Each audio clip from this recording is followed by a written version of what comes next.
There is a rule in the universe. Everything follows it. Every planet, every moon, every gas cloud collapsing into a star. The rule is simple. Heat rises, energy radiates. Saturn does it. Neptune does it. Jupiter practically glows with its own internal fire. Uranus does not. Something stole its heat, and no one knows where it went.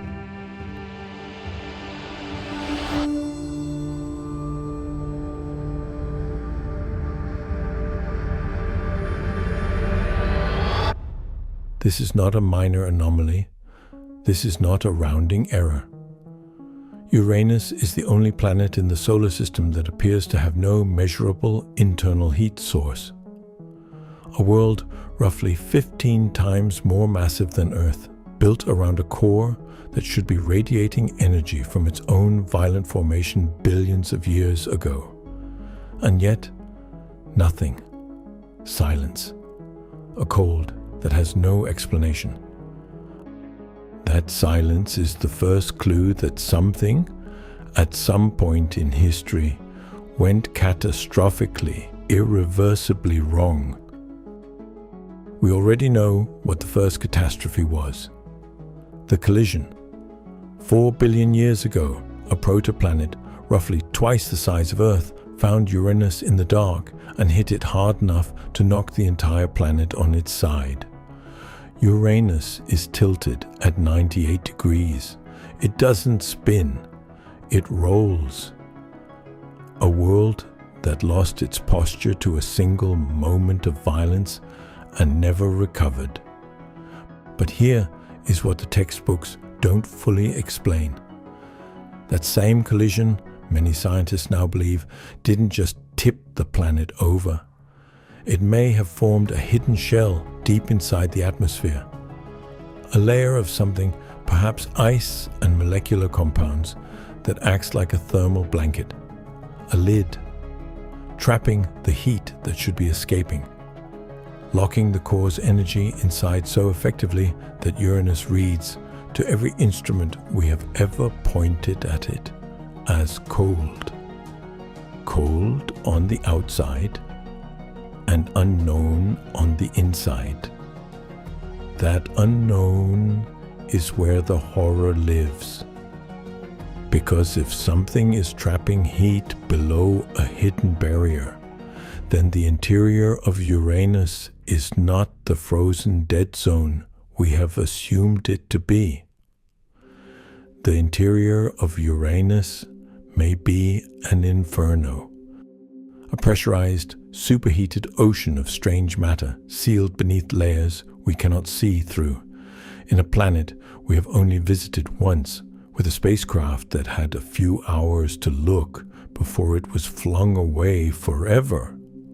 We don't know what is down there, but the planet's magnetic field gives us a hint, and the hint is disturbing.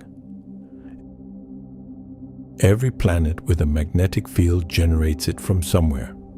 Earth's magnetic field emerges from its rotating liquid iron core, clean and aligned, pointing roughly toward the poles like a compass needle in the body of the planet itself.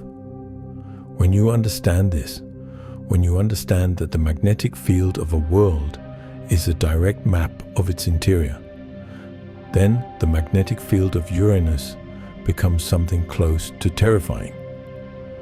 Uranus's magnetic field is not aligned with its axis. It is tilted at 59 degrees off-center. And it doesn't even pass through the middle of the planet. It emerges from somewhere in the upper layers, asymmetric, lopsided, like a signal from something broken deep inside trying to communicate through layers of ice and pressure and silence. The field wobbles. It twists. It creates a magnetosphere that flaps open and closed, like a door in the wind as the planet rotates, flooding the space around Uranus with bursts of radiation then sealing shut again. If you were in orbit around Uranus, your instruments would not give you a stable reading. They would give you chaos, a world whose interior is so strange, so poorly understood, that its magnetic field cannot even decide where it wants to come from.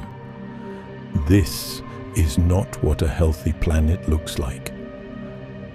And in the years since Voyager 2 made its single hurried pass in January 1986, something else has changed.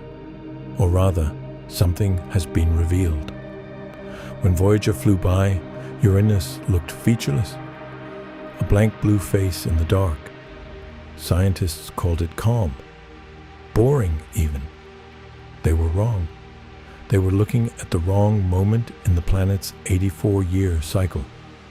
As the decades have passed, as Uranus has rolled further along its sideways orbit, new seasons have arrived at its poles. And with new seasons have come storms. Bright storm systems have erupted in the northern hemisphere. High-altitude clouds have materialized from what once appeared to be empty atmosphere. Hubble has caught bands of weather evolving in real time, complex and turbulent, driven by heat sources we still cannot fully account for. The featureless billiard ball was never truly still.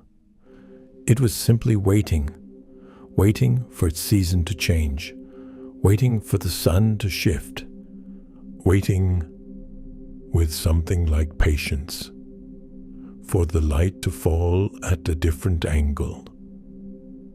There's a moon of Uranus called Ariel.